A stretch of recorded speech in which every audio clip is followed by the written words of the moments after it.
jahat ini benar-benar masif dan kejam. Ini sudah memakan korban. Dia bilang, Katria, saya sudah tidak sanggup, saya mau gantung diri saja.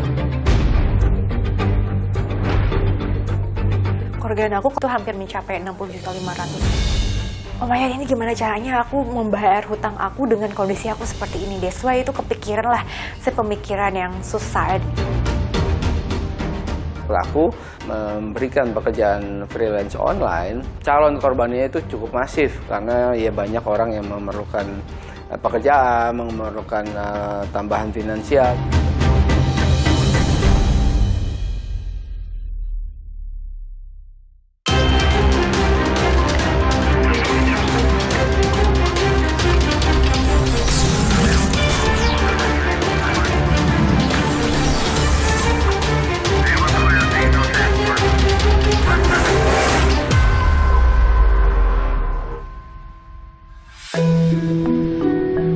Penipuan berkedok pekerjaan paruh waktu atau part-time job online marak terjadi akhir-akhir ini. Korbannya diperkirakan ratusan orang dengan kerugian mencapai puluhan miliar rupiah. Siapa saja target pelaku kejahatan ini dan bagaimana pelaku memperdaya korbannya? Simak liputan selengkapnya agar Anda tak jadi sasaran berikutnya. Mela Nurhidayati merasa terpukul. Ia hampir mengakhiri hidupnya. Karyawati sebuah perusahaan startup di Jakarta ini tak menyangka uangnya puluhan juta rupiah amblas. Mela menjadi korban penipuan tawaran kerja paruh waktu. Kesel, kecewa gitu kan, terus kayak mau nangis banget, kayak ngerasa tuh dunia tuh kayak berhenti. Dan oh my God, ini gimana caranya aku membayar hutang aku dengan kondisi aku seperti ini? That's why itu kepikiran lah, sepemikiran yang suicide. Kerugian aku itu hampir mencapai 60.500.000. 16 Mei lalu, Mela menerima pesan WhatsApp dari orang tak dikenal. Isinya tawaran pekerjaan paruh waktu secara online.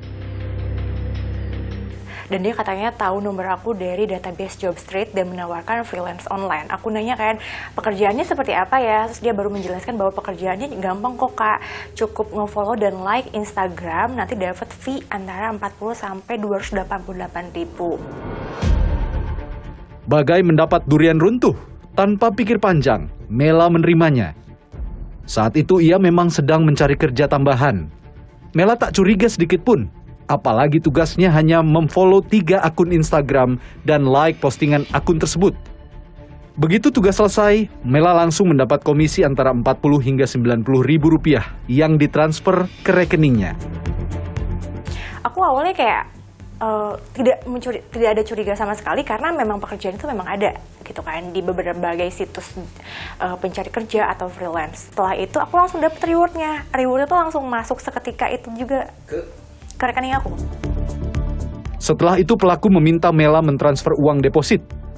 Pelaku mengiming-iming Mela akan mendapat komisi besar dan uang depositnya pasti kembali.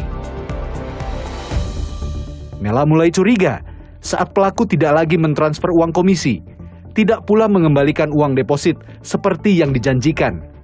Ia pun lapor polisi. Jadi malamnya kan kejadian, besoknya aku langsung lapor ke polisi. Polisi kayak ngarahin aku ke ruang konseling, akhirnya aku konseling kan sama salah satu polisi itu di unit cybercrime. Terus kayak aku menceritakan kronologinya seperti ini. Mela bukanlah korban pertama. Tahun lalu para korban penipuan kerja paruh waktu online membentuk paguyuban. Mereka mendata hampir 500 orang telah menjadi korban. Total kerugian mencapai puluhan miliar rupiah. Yang masuk datanya itu ada di 400-an ya. 400-an, hampir menembus ke 500 korban. Jumlah kerugian sementara 22 miliar. Ada yang hanya 1.500.000 dan ada range-nya yang 10 juta ke atas, bahkan ada yang 1 miliar ya satu orang itu kerugiannya. Jadi berbeda-beda. AA, salah satu korban yang tergabung dalam paguyuban, tertipu hingga 340 juta rupiah. AA yang bekerja sebagai pengemudi ojek online mengetahui info tawaran kerja paruh waktu online dari Instagram. Ia sempat mencicipi komisi Rp40.000 hingga Rp100.000 per tugas. Setelah saya tunggu 15 hari kerja, nyatanya WA saya semua diblokir olehnya dan penipu-penipu itu tidak bisa saya hubungi kembali. Setelah kejadian itu, motor yang saya punya saya jual. Hingga saat ini saya tidak punya kendaraan. AA kini menganggur. Ia pun memiliki banyak hutang. Jadi ya nganggur aja di rumah, nggak ada pekerjaan lagi. Saya tidak ada uang, saya pinjam ke tetangga kanan kiri ke sebelah, ya dengan jaminan bahwa uang itu nanti akan cair dan saya akan kembalikan. Artinya penjahat ini benar-benar masif dan kejam gitu loh Kak. Keji mereka gitu loh.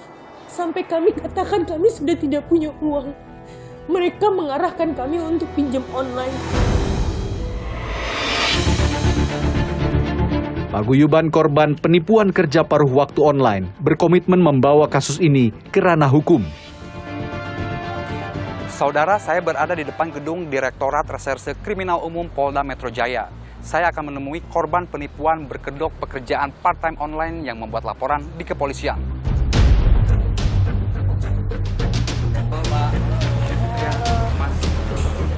Nah, sekarang ini adalah pelaporan daripada pergerakan dari paguyuban para korban gitu loh, diwakili dari beberapa teman-teman yang domisilinya bisa mencakup di Polda Metro Jaya ini gitu.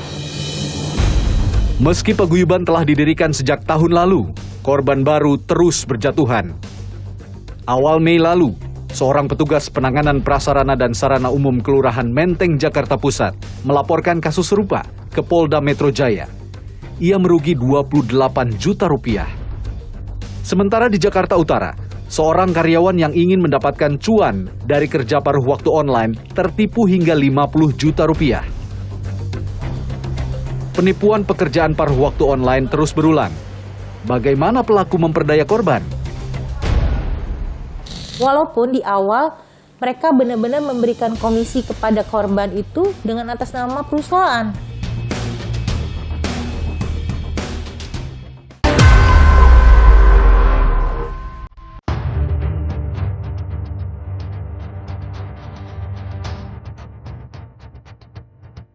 Penipuan berkedok kerja paruh waktu online sudah terjadi sejak tahun 2022 lalu. Awal November, Dewi Setiawati pernah menjadi korbannya. Saat itu Dewi menemukan sebuah tautan iklan lowongan kerja paruh waktu di Facebook. Saya klik itu, kemudian itu mengarah ke WhatsApp salah satu adminnya. Kemudian saya mendaftarkan itu. Admin memberi nomor mentor. Kemudian mentornya memasukkan saya di grup besar WhatsApp. Di itu ternyata banyak banget yang ikut. Nah, ada 200 atau 300 orang. Dewi mendapatkan tugas dengan sebuah syarat. Harus membayar deposit lebih dulu. Pelaku yang menyebut dirinya mentor menjanjikan komisi antara 10 hingga 20% dari nilai deposit. Tugasnya mudah, hanya mengklik sebuah tautan yang diberikan melalui WA. Seiring bertambahnya tugas, nilai deposit yang harus di-store pun bertambah. Dewi menyelesaikan setiap tugas hingga nilai depositnya mencapai Rp27 juta. Nah, setelah itu saya klik link itu kemudian masuk ke merchantnya Shopee. Nah, disuruh menunggu beberapa menit, kemudian nanti komisi akan masuk. Hingga tugasnya selesai, Dewi tak pernah menerima komisi. Uang depositnya pun raib. Menyadari jadi korban penipuan, Dewi segera lapor ke Polres Metro Bekasi. Namun, sampai saat ini ia belum mendapat kejelasan tentang kasusnya. Setelah kejadian, saya lapor ke Polres Metro Bekasi. Kemudian kan BAP 1 itu akhir Desember. Nah, itu saya dipanggil untuk dimintai keterangan. Nah, bulan kemarin saya tanyakan kembali kelanjutannya, tapi tidak ditanggapi oleh penyidik. Dalam kasus yang dialami Mela, tindak penipuan dimulai saat pelaku memberikan tugas tambahan. Mereka menyebutnya tugas prabayar. Untuk melakukan tugas tambahan, Mela harus membayar deposit. Jumlahnya antara Rp200.000 hingga Rp60 juta. Nilai deposit terus bertambah seiring tugas demi tugas yang diberikan. Pelaku mengiming-imingi setelah tugas selesai, Mela akan mendapat komisi yang besarnya mengikuti nilai deposit. Uang deposit juga dikembalikan. Jadi misinya memang satu, tapi ada nanti misi tambahan lain. Kalau kakak ikutan misi ini, nanti rewardnya tuh naik gitu.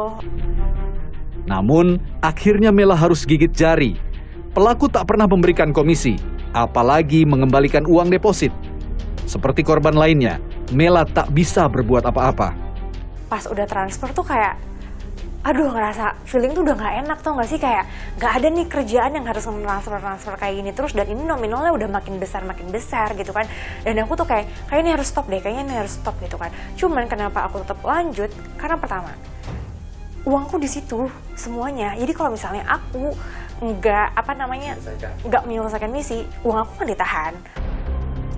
Banyak korban terjerat lantaran pelaku kerap mencatut instansi pemerintah, perusahaan e-commerce, hingga situs penyedia info lowongan pekerjaan. Di awal, mereka benar-benar memberikan komisi kepada korban itu dengan atas nama perusahaan. Lalu mereka memberikan, memberikan tugas atas nama e-commerce gitu ya. Lalu mereka mencatut nama instansi pemerintah, otoritas jasa keuangan. Akhirnya kami melanjutkan tugas kembali. Mereka sepintar ini memainkan emosionalnya para korban. Terkait pencatutan nama ini, sejumlah perusahaan menyampaikan klarifikasi. Jadi memang ini sangat memprihatinkan, dan perusahaan e-commerce kalaupun akan ada lowongan pekerjaan pasti lewat jalur yang jelas, Mas.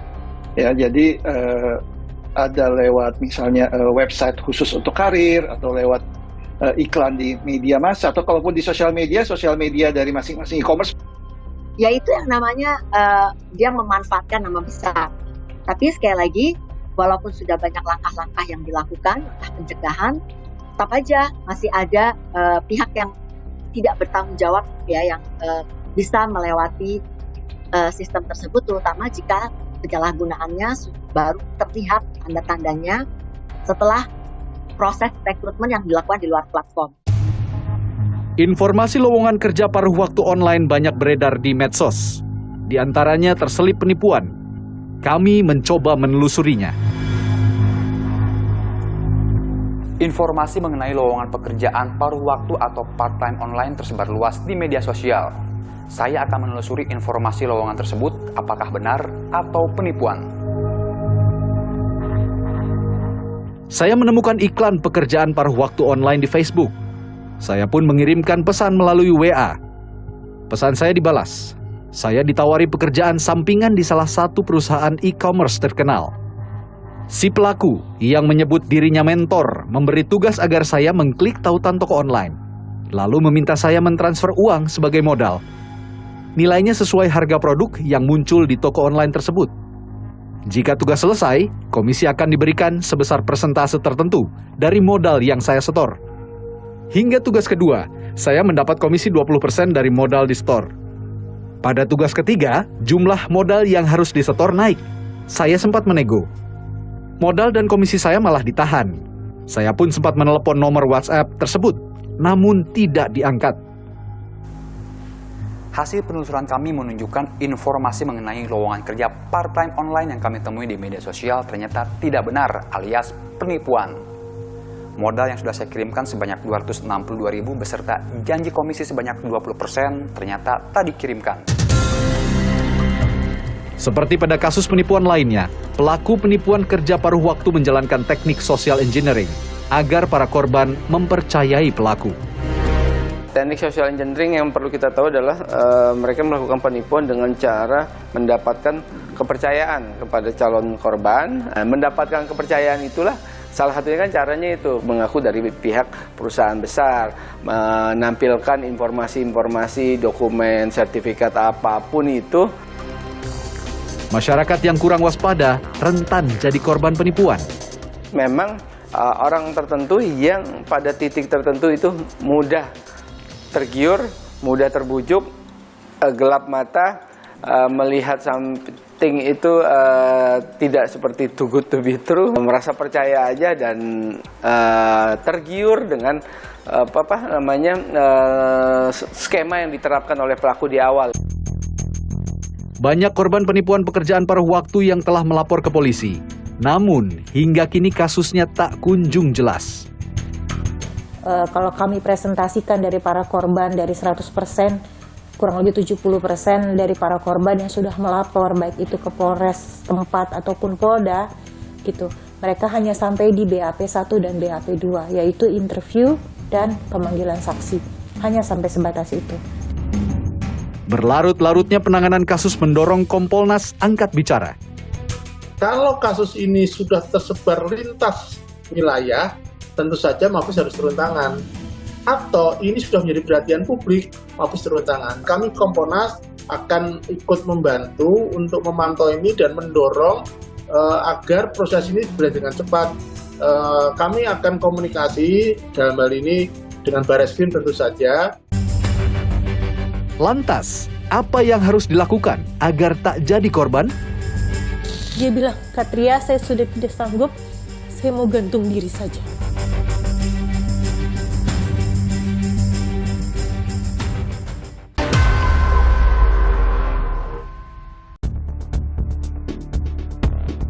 Pelaku penipuan kerja paruh waktu online merupakan sindikat terorganisir.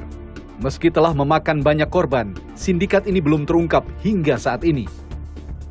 Jadi kan modus penipuan ini kita udah confirm bahwa pelaku ini adalah sekelompok pelaku kejahatan yang terorganisir, di mana mereka sudah punya data-data calon korbannya, sudah punya sistemnya, sudah punya nomor telepon yang mereka untuk operasikan, sudah punya nomor-nomor rekening penampung. Di antara para korban banyak yang terlilit utang, bahkan ada yang berniat mengakhiri hidupnya. Ini baru penggal cerita kami. Ini sudah memakan korban, di mana beliau profesinya adalah seorang ojek online. Lalu dia juga terkena pinjaman online, sehingga dia harus menjual satu-satunya kendaraan yang buat cari nafkah untuk anak istrinya. Dia hanya bisa mengurung diri, dia takut keluar karena pinjaman online terus mencecar dia. Dia bilang, Katria, saya sudah tidak sanggup, saya mau gantung diri saja. Kementerian Kominfo mencatat, setidaknya tiap bulan ada 500 laporan terkait info lowongan kerja paruh waktu yang mencurigakan. Laporan tersebut didalami. Jika terjadi pelanggaran, sejumlah tindakan dilakukan. Di antaranya memberikan stempel hoax dan menginformasikannya di situs kominfo.go.id. Laporan masyarakat atau sudah viral di sosial media, terus kita melakukan investigasi. Ada 2 ya kita lakukan, kita ajukan kepada platform untuk di take down, tapi juga kita stempel hoax. Nah, kalau ditemukan juga di situ ada akun bank yang dicantumkan, kita juga minta mengajukan untuk pemblokiran supaya masyarakat tidak dirugikan lebih jauh. Ya. Penemuannya itu biasanya berdasarkan laporan atau menjadi viral. Iklan lowongan kerja paruh waktu online tersebar di dunia maya. Jenis pekerjaannya pun beragam. Banyak di antaranya penipuan.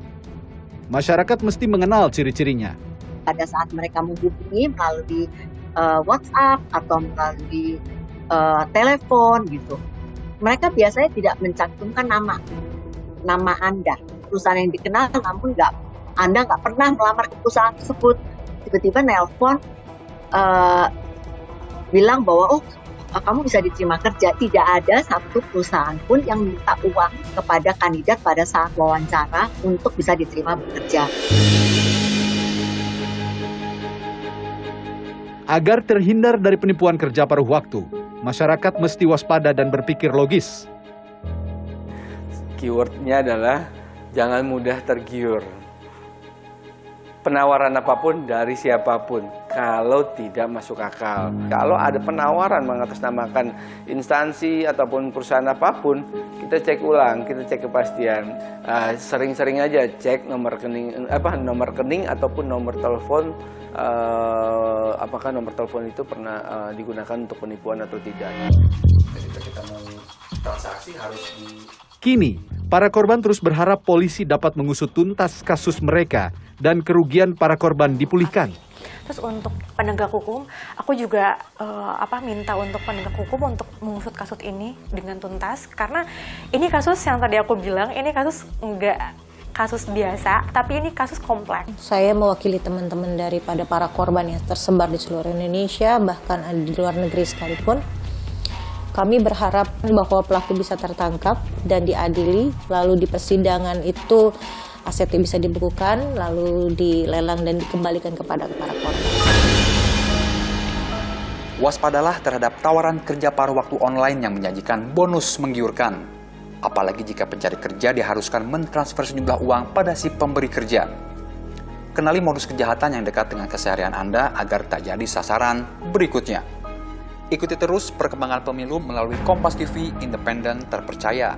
Sukseskan pemilu 2024. Saya Faisal Al-Ansori, sampai jumpa.